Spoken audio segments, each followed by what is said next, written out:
धर्म के नाम पर दंगे कितने जायज हैं? क्या भगवान आज इतने कमजोर हैं कि आज उन्हें हमारी रक्षा की जरूरत पड़ने लगी? या फिर ये सिर्फ अपने अंदर के जानवर को बाहर निकालने का बहाना है? लेकिन इससे पहले, धर्म है क्या?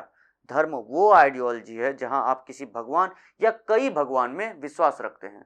विश्वास रखने के पीछे का कारण होता है एक उम्मीद कि आपके जीते जी कोई आपसे भी ताकतवर है जो आपका ख्याल रख रहा है।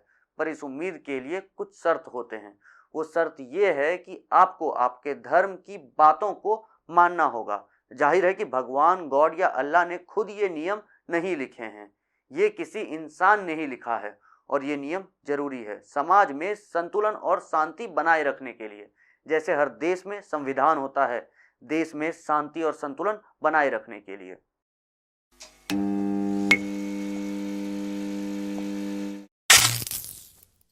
नमस्कार, खुशामदीद। नजरिया एक जरिया के इस सेगमेंट में हम आज फ्रांस में हो रहे टेररिस्ट अटैक की बात करेंगे। फ्रांस कई दिनों से तनाव में है। तनाव इस बात का कि जिन लोगों को वहां के लोगों ने पनाह दी, वही आज वहां के आदर्शों के साथ खेल रहे हैं।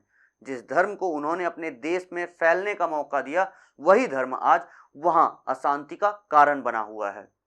वो धर्म इस्लाम है और वो लोग कट्टर मुस्लिम हैं। पर इन हमलों के पीछे क्या कारण है, वो पहले समझ लें। फ्रांस में चार्ली हेब्डो नामक एक मैगजीन चलती है। वो अपने सटायरिकल आर्टिकल्स के लिए चर्चा में रहती है। सटायरिकल शब्द सटायर से बनता है और सटायर का मतलब होता है व्यंग। 2011 में चार्ली हेब्डो मैगजीन ने प्रोफेट मोहम्मद की कुछ कार्टून्स प्रकाशित की थी और ये लगभग ऐसा करते रहते हैं। इस्लाम में प्रोफेट मोहम्मद या अल्लाह की तस्वीर बनाना या प्रकाशित करना मना है। पर वहीं फ्रांस एक सेक्युलर कंट्री है और वहां फ्रीडम ऑफ स्पीच के तहत लोगों को आज़ादी है कि वो अपने विचारों को पूरी आज़ादी के साथ व्यक्त कर सकते हैं। इस कारण से मैगजीन पर कोई कार्यवाही नहीं होती थी। पर कुछ मुस्लिम लोगों को यह प्रकाशन सही नहीं लगा, जिस कारण से 2015 में 7 जनवरी को चार्ली हेब्डो मैगजीन के हेडक्वार्टर में अटैक होता है। और फिर अगले 2 दिन तक लगातार फ्रांस में अलग अलग जगहों पर आतंकवादी हमले होते हैं। ये फ्रांस के सेक्युलर मॉडल पर अटैक था, जहां एक बाहर से आए धर्म जिनका फ्रांस ने अतिथि की तरह स्वागत किया था, वही आज उनके उसूलों के साथ खेल रहा था। अब आते हैं हाल फिलहाल के वारदातों पे। फ्रांस के एक मिडिल स्कूल में ये चार्ली हेब्डो इंसिडेंट को सिविक्स के क्लास में फ्रीडम ऑफ एक्सप्रेशन के चैप्टर में पढ़ाया जाता था। इस क्लास के टीचर थे सैमुअल पैटी। लोगों का कहना है कि वो बहुत ही मॉडेस्ट इंसान थे। क्लास की सिलेबस में वो इंसिडेंट था तो पढ़ाना ज़रूरी था, पर वो समझते थे कि इससे उनके मुस्लिम स्टूडेंट्स के आस्थाओं को ठेस पहुंच सकती है। इसलिए जब भी वो उस इंसिडेंट को पढ़ाते थे, तब वो स्टूडेंट्स को ये आज़ादी देते थे कि अगर वो क्लास अटेंड नहीं करना चाहते हैं तो क्लास छोड़ सकते हैं। इस बार भी उन्होंने ये किया। जब इस इंसिडेंट को पढ़ा रहे थे, तब उन्होंने स्टूडेंट्स को ये छूट दी कि वो अगर चाहे तो क्लास से बाहर जा सकते हैं। उसी क्लास में एक फीमेल स्टूडेंट थी जिनके पिता इब्राहिम सिन्हा ने यह दावा किया कि उस क्लास में पैटी मोहम्मद की अश्लील तस्वीरें दिखाते थे और इस बात पर इब्राहिम ने पुलिस कंप्लेंट कर दी। इस कंप्लेंट के जवाब में पैटी ने डिफेमेशन यानी मानहानिकरण का केस दिया, ये कहते हुए कि उस क्लास में जब उनकी बेटी प्रेजेंट थी ही नहीं तो वो किस आधार पर एलिगेशन लगा रहे हैं। वहीं इब्राहिम ने यूट्यूब और फेसबुक पर एक वीडियो रिलीज कर यह बताया कि पैटी क्लास में मोहम्मद की अश्लील तस्वीरें दिखाते हैं और इसी के साथ पैटी का नाम और एड्रेस भी वीडियो में बता दिया। साथ ही वहां के पेंटीन नामक जगह का एक मॉस्क, द ग्रैंड मॉस्क, ने भी वीडियो जारी कर लोगों को प्रोटेस्ट निकालने को कहा और स्कूल पर प्रेशर बनाने की कोशिश की गई कि उस टीचर को हटाया जाए। पर कुछ ही दिनों बाद 16 अक्टूबर को एक 18 साल का लड़का जिसका नाम अब्दुल्ला एंजोरॉव था, उसने पैटी का सर उन्हीं के स्कूल के सामने काट कर उनकी हत्या कर दी और हत्या करते हुए बस एक बात बोल रहा था, अल्लाहू अकबर। इस लड़के का परिवार फ्रांस में रेफ्यूजी बनकर आया था। जब ये लोग फ्रांस में आए थे तब इस लड़के की उम्र सिर्फ 6 साल थी। अब सवाल बनता है कि देश बड़ा या धर्म बड़ा, देश के नियम बड़े या आपके धर्म के नियम। इस वारदात के बाद उस लड़के को अरेस्ट करने के दौरान वो लड़का शूट आउट में मारा गया। बाद में पता चलता है कि हत्यारा कई मुस्लिम आतंकवादी संगठनों के संपर्क में था। हिम्मत इतनी थी कि हत्या करने के बाद पैटी का कटा सर ट्विटर पर अपलोड करता है और लिखता है ये अल्लाह के लिए है।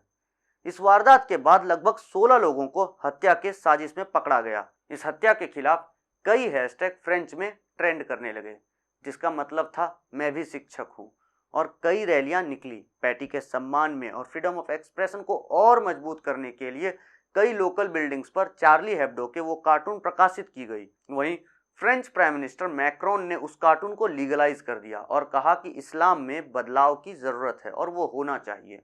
इसलिए उन्होंने फ्रांस में बसे इस्लाम के लिए कई प्रस्ताव रखे। कई मुस्लिम देशों ने इस हत्या को गलत बताया, पर चार्ली हेब्डो की उस कार्टून को लीगलाइज करने पर मुस्लिम जगत में प्राइम मिनिस्टर मैक्रोन का बहिष्कार हो रहा है और कई मुस्लिम देशों ने फ्रेंच प्रोडक्ट को बॉयकॉट करने का ऐलान कर दिया है। वहीं इस बॉयकॉट करने में टर्की सबसे आगे चल रहा है, जहां वहां के प्राइम मिनिस्टर एर्दोवान ने मैक्रोन को दिमागी मरीज बताया है। वहीं कल 29 अक्टूबर को नोट्रे डाम चर्च, जो कि नीस नामक शहर में है, वहां 3 लोगों की चाकू मारकर हत्या कर दी गई। वहां मौजूद लोगों ने बताया कि कातिल हत्या करते वक्त अल्लाहू अकबर चिल्ला रहा था। हत्यारे को हिरासत में ले लिया गया है और इस हत्या को एक टेररिस्ट अटैक बताया जा रहा है। भारत प्राइम मिनिस्टर मैक्रोन का सपोर्ट करता दिख रहा है, पर वहीं कुछ जगह मुस्लिम समाज उनका बहिष्कार भी कर रहा है। सवाल ये बनता है कि क्या कुरान ऐसे हत्या करने की शिक्षा देता है या इन लोगों को भटकाया जाता है? क्या कुरान की शिक्षा पुरानी हो गई है और क्या इस्लाम में सच में बदलाव की जरूरत है? अब मेरे नजरिए से कुरान ये नहीं कहता कि आप किसी की हत्या करो। कुरान जिहाद की बात करता है, जहां ये बताया गया है कि मुस्लिम को इस्लाम की रक्षा करनी चाहिए, पर यह भी कहा गया है कि इंसान को कोई हक नहीं कि वो अल्लाह की बनाई किसी चीज को बर्बाद करे। तो कुरान आपको कोई गलत शिक्षा नहीं देता, बल्कि आपको मदरसे में पढ़ा रहे मौलवी गलत मतलब बता रहे हैं। ये वक्त नहीं रहा जहां धर्म का राज हो। जब कुरान लिखी गई थी तब वक्त कुछ और था। आज समाज को एग्जिस्टेंस में विश्वास रखता है। जो कट्टरपंथ पहले चलता था वो आज के जमाने में सही नहीं है। कुरान के नियम सिर्फ मुस्लिम पर ही लागू होते हैं। तो अगर किसी देश में आज़ादी है कि कोई अपने विचारों को खुलकर व्यक्त कर सकता है, तो वहाँ देश का संविधान मायने रखता है, कुरान नहीं। अगर मुस्लिम समाज आज के समय में कुरान की कही बातों को कट्टर तरीके से फॉलो करते हैं या अपने मौलवी के बताए बातों से पीछे नहीं हट सकते, तो फिर ऐसे मुस्लिम समाज को मुस्लिम देशों में रेफ्यूज ले लेना चाहिए, सेक्युलर देशों में नहीं। मेरे हिसाब से क्या प्रॉफेट मोहम्मद के कार्टून को प्रकाशित करना सही था? तो जी नहीं। अगर आप मजाक, व्यंग या सटायर करते हैं तो आपको ये समझना चाहिए कि आपके मजाक से किसी के भावनाओं को चोट ना पहुंचे। तो हम चार्ली हेब्डो के प्रकाशन का समर्थन नहीं करते, पर पैटी की हत्या को गलत मानते हैं, क्योंकि वो सिर्फ अपना काम कर रहे थे। उनकी क्लास में सिर्फ मुस्लिम स्टूडेंट्स नहीं थे, वो तो इस बात को समझ रहे थे कि किसी की आस्था को चोट पहुंच सकती है, इसलिए उन्होंने आपको क्लास से बाहर जाने का मौका दिया था। अगर फिर भी मुस्लिम स्टूडेंट्स या उनके पेरेंट्स को दिक्कत थी तो वो स्कूल में या पुलिस को कंप्लेंट कर सकते थे। अगर ये काम नहीं करता तो कोर्ट जा सकते थे। पर एक भले इंसान की हत्या ना इस्लाम और ना ही कुरान सिखाता है। बेंगलोर में हुए दंगे पर हमने कहा था कि मुस्लिम वो नहीं जो तोड़ फोड़ कर रहा है, बल्कि सच्चा मुस्लिम वो है जो मंदिर बचा रहा है। और ये सच्चे मुस्लिम ही आज के मुस्लिम समाज के लिए प्रेरणा है। और थोड़े देर के लिए अगर मान लिया जाए कि सिर्फ अल्लाह ही भगवान है और कुरान की नियम ही एकमात्र नियम है, तो कुरान में इंसाफ के दिन की बात की गई है, जहां हर इंसान का हिसाब होगा। तो क्यों आप ये हक अपने अल्लाह से छीनना चाहते हैं? अल्लाह या इस्लाम या फिर किसी भी धर्म या भगवान को आपके सुरक्षा की जरूरत नहीं, वो आपकी सुरक्षा करते हैं, आप उनकी नहीं। जी, आज की वीडियो में इतना ही। हमारी बातों से अगर आप सहमत हैं तो हमारे चैनल नजरिया एक जरिया को सब्सक्राइब करें।